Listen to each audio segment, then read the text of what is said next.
This episode brought to you by cookies. Never underestimate the power of a little butter, flour, and sugar, or maybe even a lot of it. Yeah, we've all heard about meat and fruits and vegetables, protein and healthy carbs, but if you ask Hannah the human, what gets you from half of a pull-up to 3/4 of one, she'll smile and let you know it's cookies. So get a smile on your face and try cookies today. Use the promo code Hannah the human to get 10% off of your next cookie. Again, that's Hannah the human. Cookies. Never underestimate the power of a little butter, flour, and sugar, or maybe even a lot of it. Let's hit that theme song.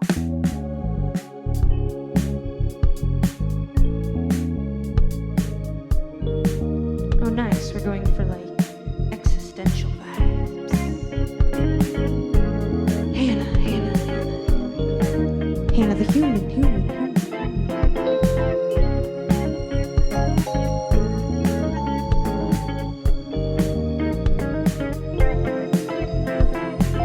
I can get down with it.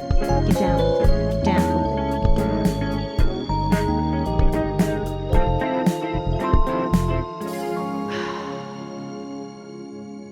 Well, I've just gotten back from a friend's graduation party. It's always fun to celebrate people. And shout out Pam Anderson, a listener of this podcast, mother of the daughter graduating. Yeah, it was a fun time. And I did eat cookies. And so I'm going to ride this sugar high and give you the deep revelations of this week. I also made cookies yesterday. Chocolate chip cookies, and I put some walnuts in there, so that was really fun. And all my cookies, I brought them to the potluck. They were all gone. I didn't bring that many, but still, always a good sign when the thing you bring to the potluck is gone. It's just a little pat on the ego's back, you know? Like, all right, I am a capable person. Unless people like got the cookies thinking they were going to be good and then forced them down to look good. Anyway, either way, I still felt proud of myself, so that's the goal of going to a potluck, to feel proud of yourself, to feel like you really made a difference. Or the other goal of going to a potluck is bringing like something that's you'd never eat, you know, you're just trying to get rid of, and then somebody brings something delicious like lasagna, and you're like, thank God. And you're like, oh man, nobody ate my super salty dip. Oops. Well, thank God for the hot dogs, you know? Yeah, I'm just trying to be less of that person, but I've definitely brought a lot of chips and salsa to potlucks, you know?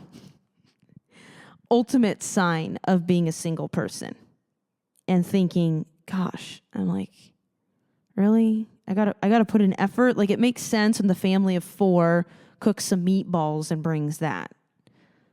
But me, little Hannah, how much am I really gonna eat? Do I have to cook what would feed me 3 days? You know, 3 days of macaroni or something, and bring that and it disappears in 1 day? And that's when you realize, no, actually, I'm gonna swing by the store on my way to the potluck, grab some chips and salsa, and bless the people. And then if you come home with 1/4 of a can of salsa and a few chips, perfect, just right. But yeah, cooking cookies was fun because I felt proud of what I brought, you know? And I did eat a cookie before, and that was good that I did. It fell apart. I tried to take it off the pan before it was cooled, and it was good that I had that cookie and got to eat it because all my cookies disappeared. So I ended up asking a 2-year-old child, hey, can I have a bite of that cookie? And she so kindly held the cookie out to me, and then I pulled off a bit of it and ate it. I was like, thank you so much. I just wanted to taste what the cookies tasted like, you know, not fresh out of the oven. So yeah, repeating that, it is interesting to realize that I did take a 2-year-old's cookie, but I asked. And honestly, I mean, I'm saving that mother from a sugar high of that kid, right? You know, I mean, they can't eat a whole chocolate chip cookie by themselves. It's good I took a bite. And it was so cute the way she was like, yeah, and just held her cookie out and smiled like, oh my gosh, just a sharing little heart. We love people like that at a potluck, you know? Too bad the 2-year-old couldn't make food, because with that giving mentality, she would have just, I mean, she would have brought the house down. She would have like, oh, I brought my barbecue grill. Check it out, you know? Here's some freshly made burgers.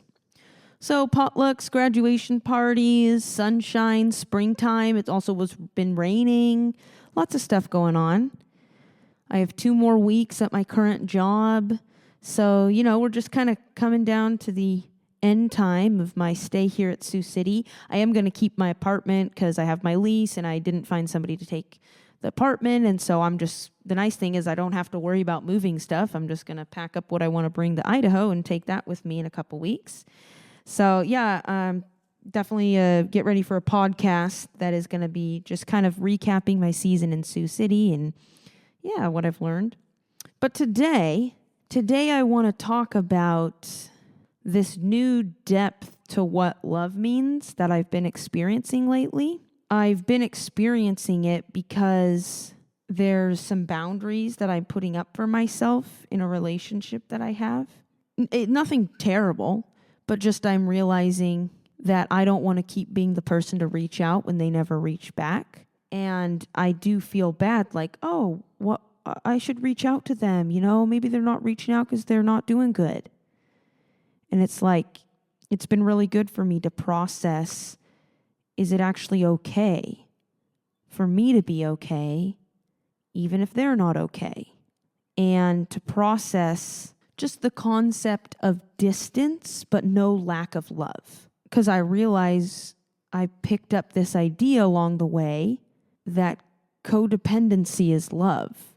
It's a fine line between carrying people's burdens and being with them during difficulty and taking on other people's burdens or allowing other people's bad decisions to drag you down in life.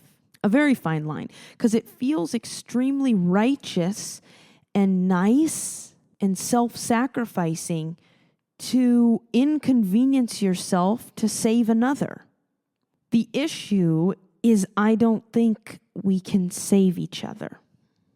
Sometimes the only way to be a force for redemption in a situation is to let the destruction happen. And I've always viewed that truth or that perspective from the light of, anger or resentment or bitterness. People who are just like, well, we got to let them be what they're going to be. And you can sense, I don't think that person's really let it go. I think that they've just settled for abdicating responsibility in a situation.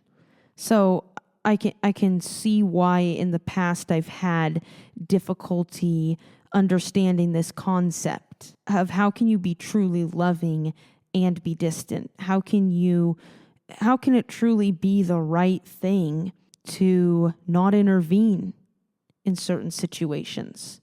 And as I'm processing all this, I'm also very aware of the fact how I have viewed God as unloving if he's not in control, if he's not stepping in and making situations work out, if he's not fixing things. Because you can hit a point where you say, oh yeah, I can't save people. I can't even save myself, but God can. Yet I'm starting to look from this perspective of what if God can't? Not that he can't do anything, but he's choosing not to. And what if the motivation behind choosing not to intervene isn't because he's given up on the situation? It's because he knows that he's chosen love, but he can't choose it for another person. And these are all concepts and cool ideas, but they're hitting in a deeper way for me because of stuff going on in my own family. I mean, from what I've shared before in previous podcasts that my brother died when I was 12, and then it was really rough on our family. And one of the things that happened after that was my mom developed an eating disorder addiction. And I do want to clarify for everyone out there who's like, why do you define it as an addiction? Eating disorder, isn't that like what teenage girls do when they don't like how their body looks? And I use the word addiction because that's really the thing that's manifested that I've had to work through. I've had to learn about the concept of recovery, the concept of like I as being part of the family unit, even though I'm not the one quote, addicted, there's some behavior, some way that I'm being that enables the addict. And why do I use that phrase addict? Because that's the experience it's been like for me. As I've looked back over my life in the last decade, I've realized, oh, I've been dealing with a mom who struggles with addiction. It's not just a disease. It's not just, oh dear, her brain's a little different. It's not just, oh, she has trouble, eating food like we all do. This thing that she's dealing with has become a life-controlling issue for her. And I've also seen how it's been a life-controlling issue for me. Ever since I was 14 or 15 years old, I've needed her to be better. I've been waiting for the day when she'll be recovered.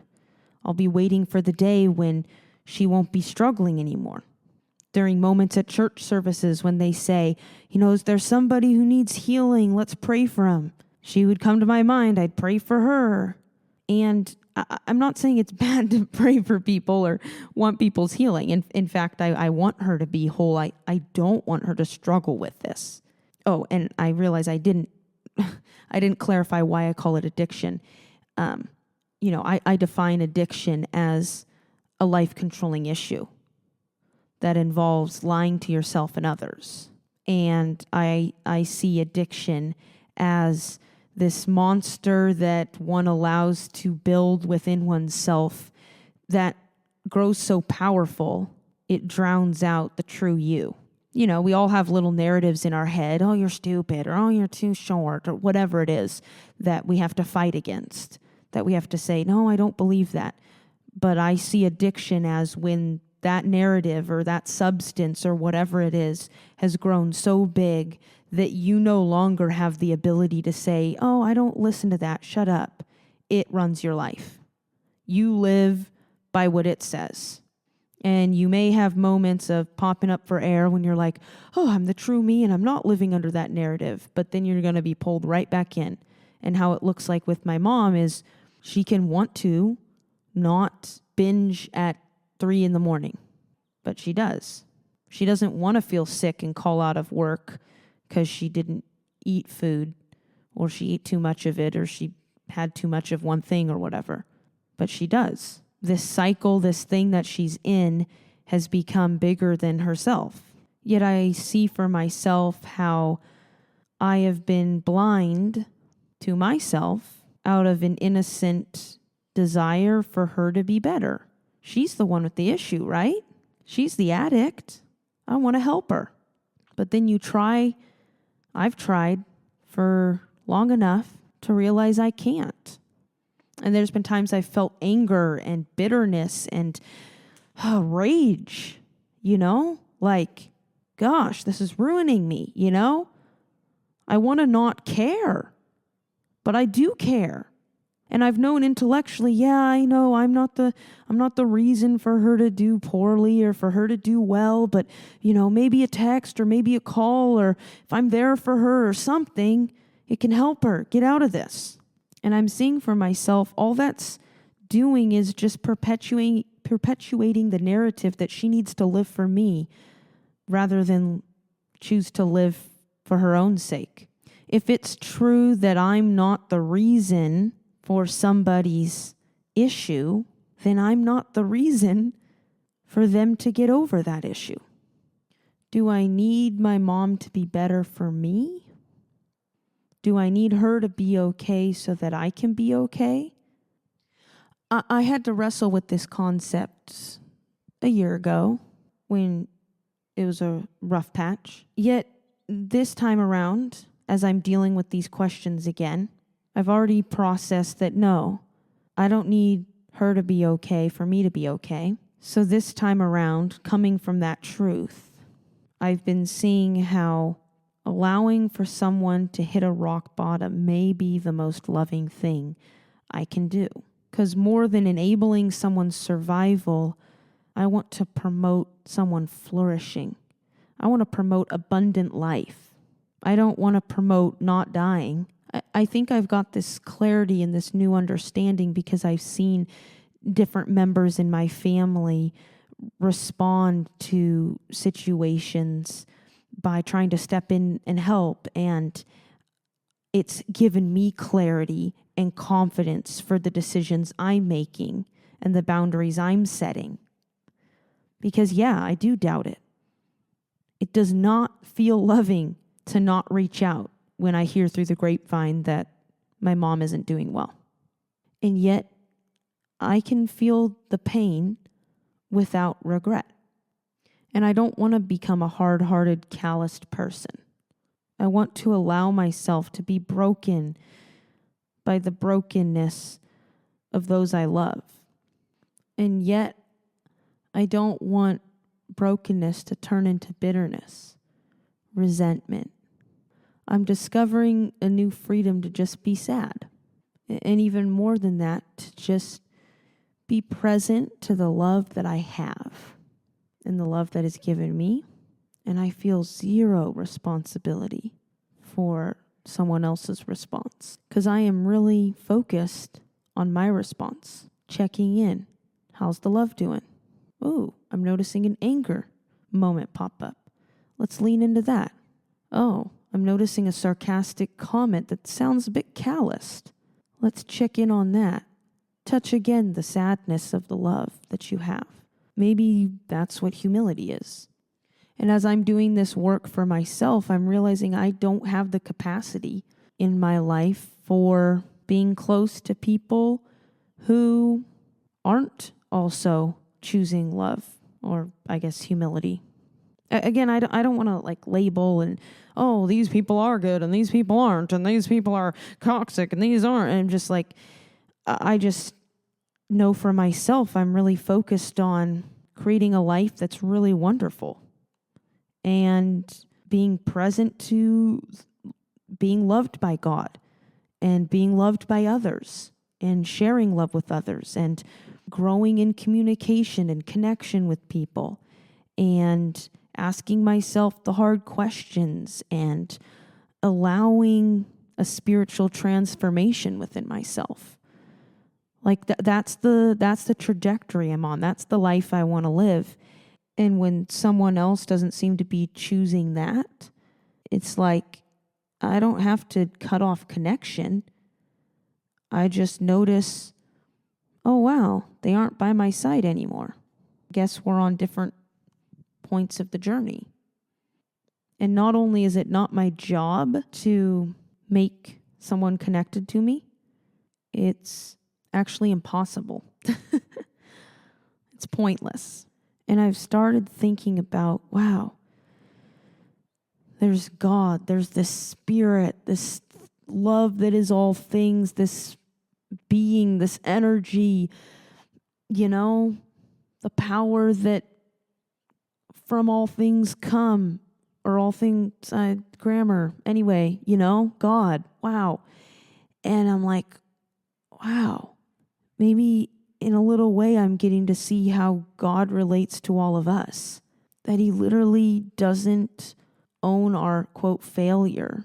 He's just so aware of not just our potential to choose life, but literally he's aware of that identity of us. And he doesn't get sucked into our little lies and our little shames and our little hells that we make.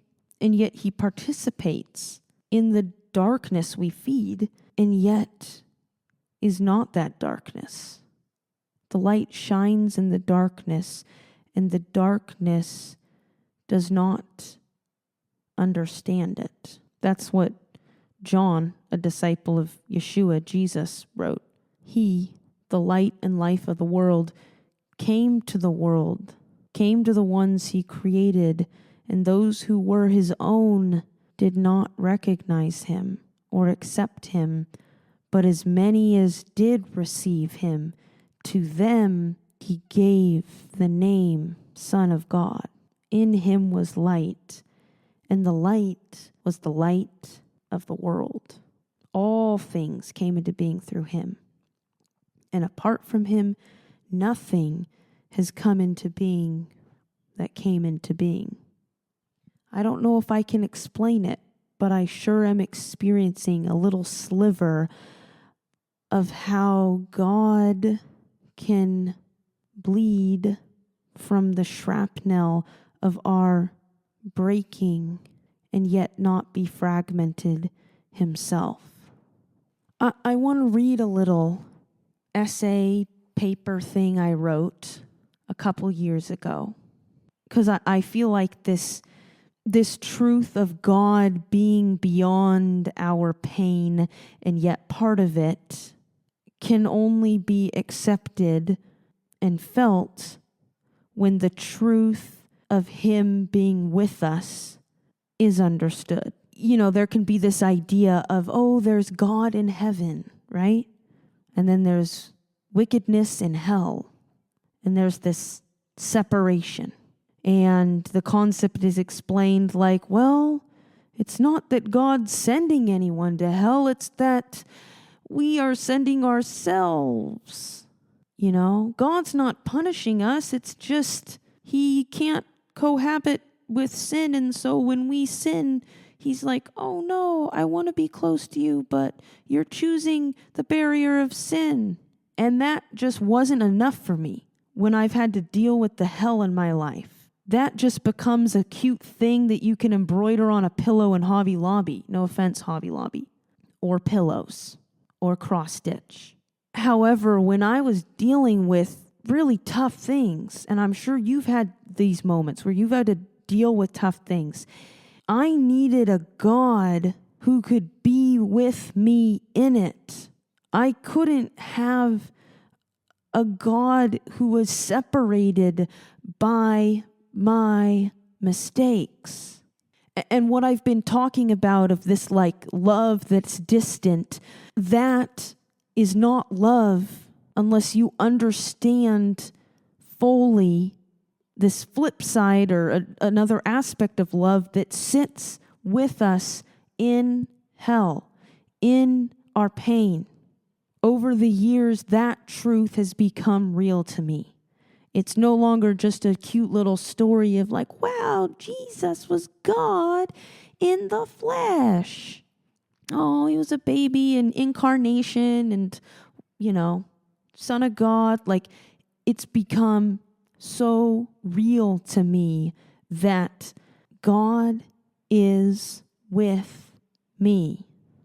As the psalm says in the Bible, there's this psalm, though I make my bed in hell, still you are with me. I think the little Sunday school analogy I was taught at some summer camp where they were like holding a couple boxes of Band-Aids because that's what they had on hand, and were like, see this? This represents sin. Look it, that's you. This one hand is God. This other hand is you. And oh no, they put the box between the two hands. Look at sin. It keeps you from God. I think that analogy just ain't true. I think it's more true that sin is when we turn our face from the light of the world and all that we see is darkness. And we're oblivious of the fact that light is right next to us, that God never turned his face away, that we're simply shutting our eyes in the face of the sun. And that's why it's been hard for me to accept that it can be loving when I have some distance from someone I love. Because I want to be the embrace of light in the shut eyes of darkness. And yet I see my effort to be light in dark was this idea that somehow I could jump around as the little ball of light and be like, open your eyes, open your eyes. Oh, good, look at from something I did. Oh, I shone the right way. I was, hugging you hard enough and that saved you. Woohoo, yes. It's this idea that I can change it. I am the source of somebody's healing. And I know that ain't true. How do I know that? Because there's tons of moments when I can't even be the source of my own healing. I can be aware of how I am doing something I don't want to do, or, falling short of a goal I want to attain. And all the times that I've tried to make it happen and been like, okay, well, maybe I need to do something else or be part of some other different leadership thing or read a different book or say a different prayer or, meditate a little longer, do it on my head rather than my butt or whatever. Any of that effort doesn't get me anything. It's acknowledging something and then opening my eyes to the light.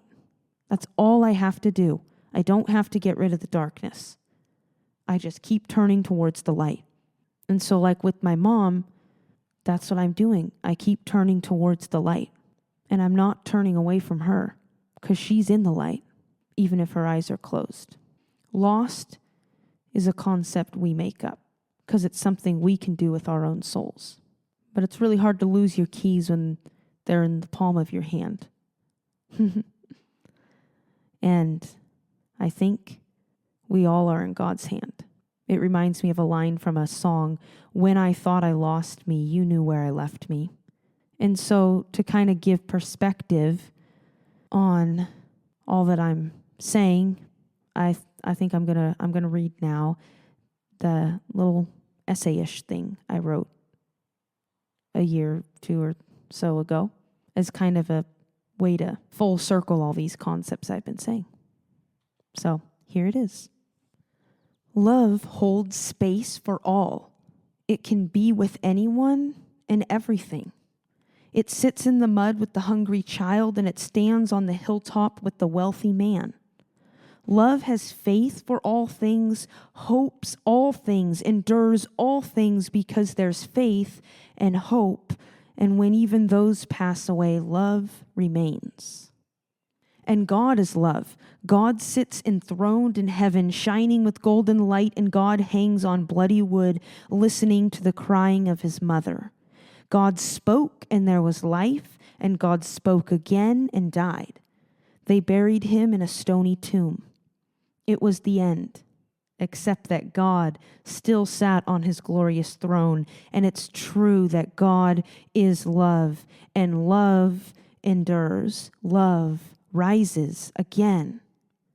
I used to think that God saved me from hell. Now I just see that God came to hell and sat with me, and I felt so stuck by the fact that even here I was not alone. I felt stuck until I didn't. And that's when I decided to be not alone in a nicer place. I used to think that God saved me for heaven. Now I just see that God made heaven so we would have a place to walk together. And that's where we went when I was done feeling stuck. I was going to start all this writing with the thought I had yesterday, why did God create evil? But then I thought, I might as well just stick to what I know for sure. God is love. And however evil got here, love found a way to be here as well. That's what I love about God. Wow, that's good. I needed to hear that. I hope it benefited you too. And I hope that you get tons of experiences in the next day, in the next week, in the next month, for the rest of your life, of getting your eyes to be open wider and wider to the light that is around you and within you. So, with love, peace out.